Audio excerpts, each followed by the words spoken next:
Ibihe byiza wo gukurikira ibiganiro byacu ubushize twababwiye ibyateye ihungabana ry'ubukungu rya 2008 ushobora kujya kuri channel ukareba.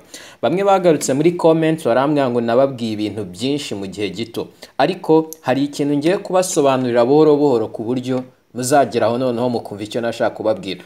Abenshi iyo mureba banki ikwegereye akenshi ntago mubitekereza, ariko burya bifite icyo bisobanuye.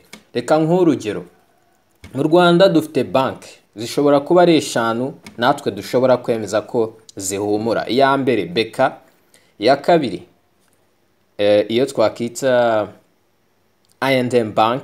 Okay, uvuga Equity ukavuga amabanki. Hari amabanki nawe ushobora kwandika 5 nawe ubona afite akamaro. Icya mbere aha kazi abantu benshi, icya kabiri bafite amasegment, bafite insurance, bashobora gutanga ubwishingizi, bashobora kugufasha gushora amafaranga, bashobora kugufasha. Mbese ukabona bagiye muri secteur nyinshi z'ibi bice bigize cyangwa z'amaproduit y'imari.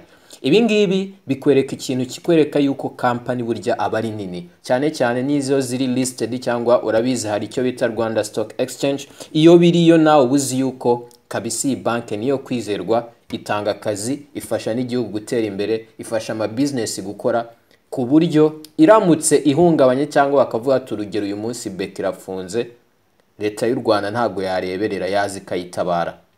Ibi ngibi ubundi bigera gute kugira ngo company ibe nini ku buryo itemerewe guhomba, cyangwa se mu cyongereza bita ngo ni too big to fail? Kaze neza nibyo tugiye kugusobanurira.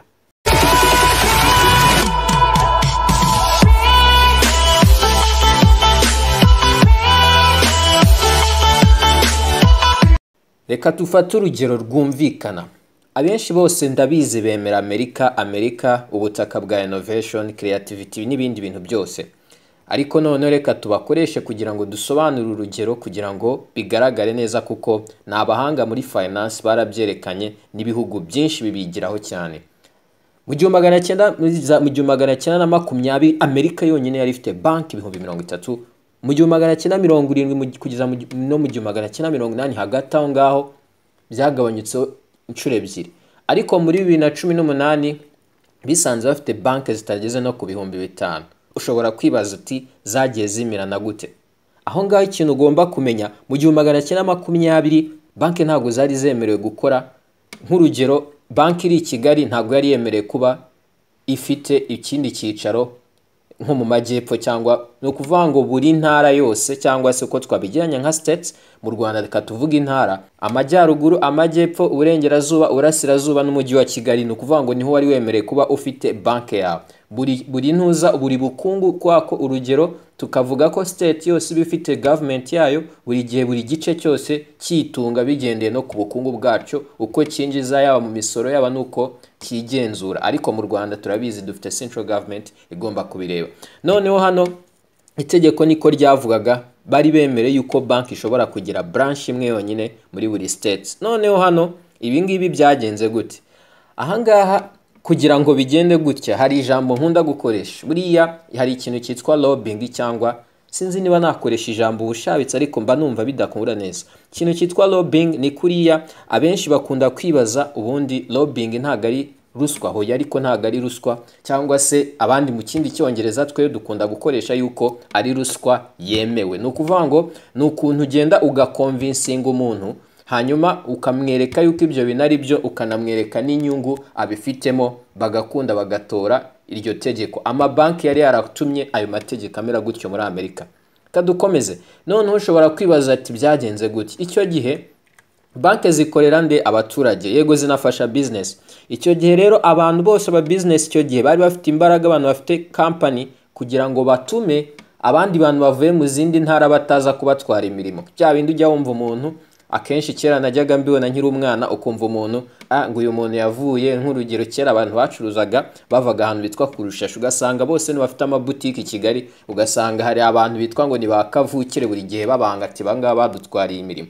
Nabo ntago ari uko byari bitandukanye n'ibyo, nabo bisanze barwanya abantu bazana business, cyangwa izo business za banki ntibashakaga ko ziza ngo zibakure ku karyo. Icyo gihe rero hari icyahindutse. Abakiriya batangiye kuvuga bati ibi bintu bumvaga amakuru bakumva nko mu majyaruguru yufashe inguzanyo amafaranga baraya, mu majyepfo kubera icyanda ari binini. baravuga bati impamvu nuko nta kuhangana kurimo.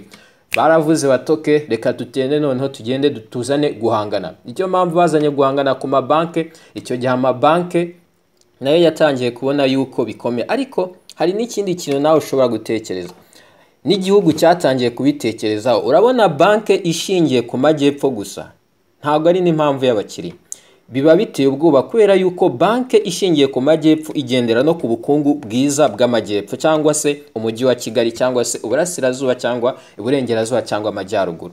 Icyo gihe niba bigendera uko ubukungu bwifashe mu majyepfo, ari byo binatuma na banke nazo zishobora kumera neza.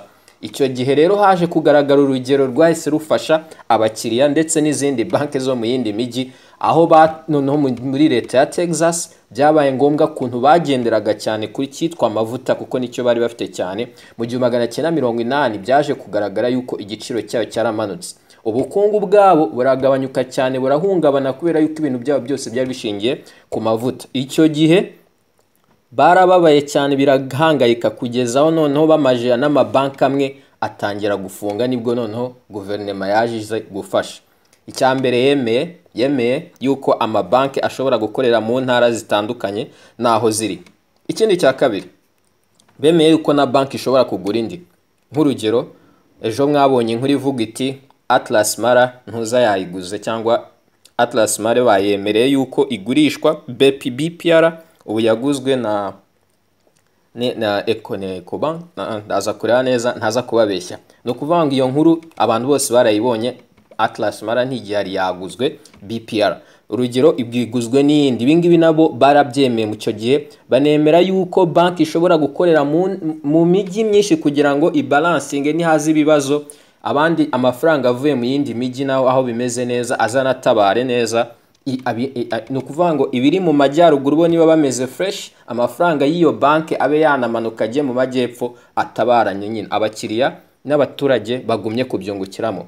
Murumva aho ngaho biracyari byiza, sibyo? Bigiye mu nyungu zacu. Ariko ikibazo kiraha, nubwo guverinoma ibije akenshi ije kugutabara, cyangwa uri kubona yuko inyungu nyinshi ari wowe, ariko buri gihe mwibuke neza yuko ntago buri gihe ari byo biba ari byiza. Kenshi hari n'igihe na banki imaje gukomera nayo ziba zifite akaboko inyuma zakoresheje ku buryo zigabanya na competition, cyangwa se zituma banki zimwe zihomba zikava ku isoko kugira ngo nabo bakore neza.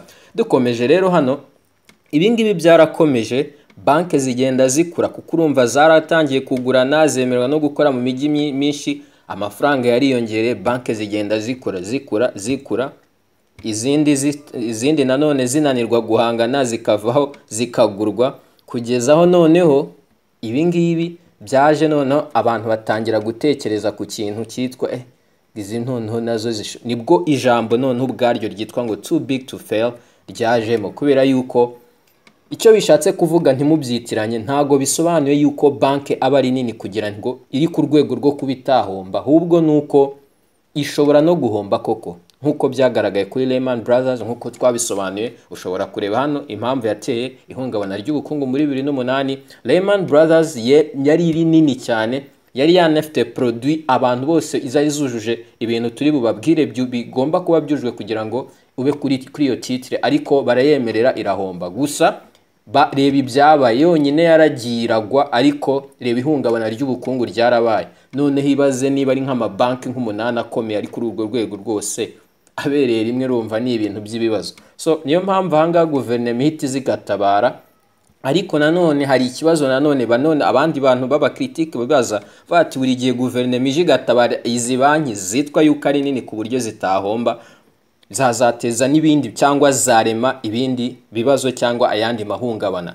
Ahanga ikintu bishatse kuvuga, ibingibi bisobanuye yuko urumva yuko byatangiye ari bito badahangana, nyuma bemererwa guhangana, batangira no kwemerwa guhuza imbaraga, bakagenda banagura amashami, kugeza aho noneho rimwe na rimwe haza n'amakrize, kwa ko habaye amakrize menshi. Ntabwo ari byo twaje gusobanura, cyangwa amahungabana y'ubukungu, yaba muri 29, yaba muri 33, yaba muri habaye amahungabana y'ubukungu menshi, yaba mu 1980, yaba muri 1999, yaba 1998, yewe na 2008, ndetse n'ibingibi bya 2020, byose bifite ahantu bihuriye n'imikorere ya za banki. So ahangaha ikintu ushaka kumenya cyangwa nkuba kukubwira, byatangiye buhoro kugeza aho banki zigiye ziba nini kugeza noneho naho ubu ngubu amabanki ari manini kurusha ibihugu. Nk'urugero hari iyo bita JP Morgan Chase. Ubushize twababwiye umuntu witwa JP Morgan uko yatabaye ubukungu bwa Amerika. Ni ikiganiro nanone ushobora gusanga hano kuri channel.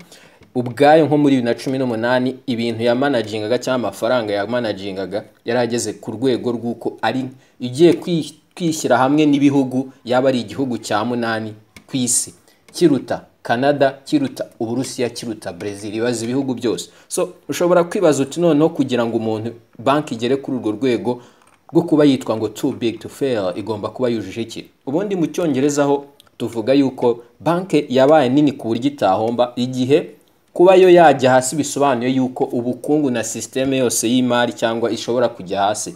Igomba kuba ifite ibintu bita forces mu Cyongereza. Icyambere hari icyo bita contagion, ariko ahangaha ubundi bisobanuye yuko ibifitanye isano n'ibikorwa remezo byose byerekeranye n'imari mu gihugu cyangwa n'ubukungu, ku buryo uko ihombye igihombo cyayo cyita transferinga cyangwa cyita kijya ku yindi n'ikindi kikahita kijya ku yindi, ibintu byose bikahita bijya hasi.